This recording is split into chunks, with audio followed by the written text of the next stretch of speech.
Hello everyone, it's Jeff from the Systems Lab. Today I wanted to look at a correlation analysis between Bitcoin and the S&P 500. So a couple of things that we've got on here on chart, and I want to just bring to your attention. First of all, the long run correlation over the last sort of decade or so is about 0.17, so that's quite low. Remember, 1 would be like perfectly correlated, 0 would be not correlated at all, -1 would be negative correlated. So 0.17 basically means it's not really been correlated. However, if we go into the more recent periods, like the last year, 0.55, moderately correlated, macro driven. In the last 6 months, a bit higher still, 0.68. We're tracking equities a bit more. And then if you look on this little chart here, March 2026, so the last 30 days, it's even higher, 0.74. And then if you look at the top here, this is a percent change of Bitcoin versus the S&P. And you can see that Bitcoin gives us this sort of wild ride, this roller coaster. But if we look a little bit closer, right, from August 24, S&P tracks up, Bitcoin then tracks down from January 2025. This was a Fed-related move, I think. We had rates expectations were going down, and then that didn't really happen, so that kind of came out here.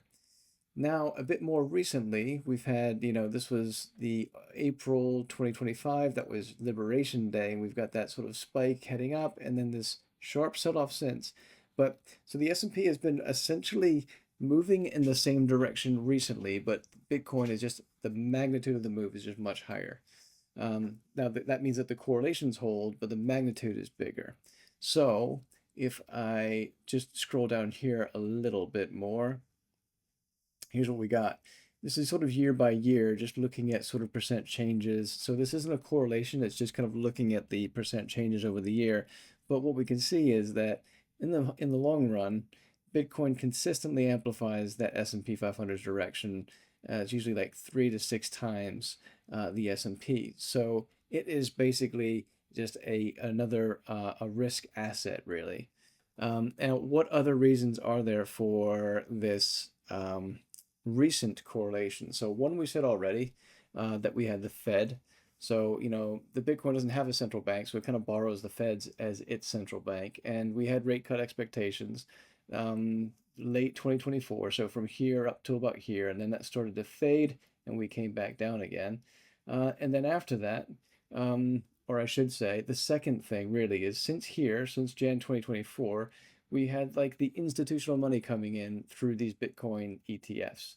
And now that has a different dynamic, and institutions are rebalancing, and when they de-risk, everything with a risk on label basically just gets sold back off.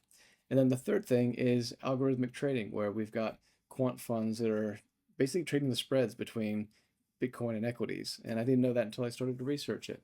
So a few reasons there, a few reasons to pay attention to Bitcoin and the S&P as it is currently.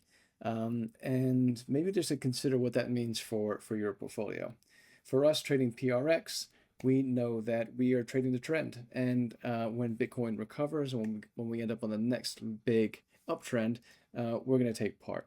But it's nice to see it in contrast to these underlying macro events. That's all I've got for you today, guys. Jeff from the Systems Lab, and I will see you in the next one.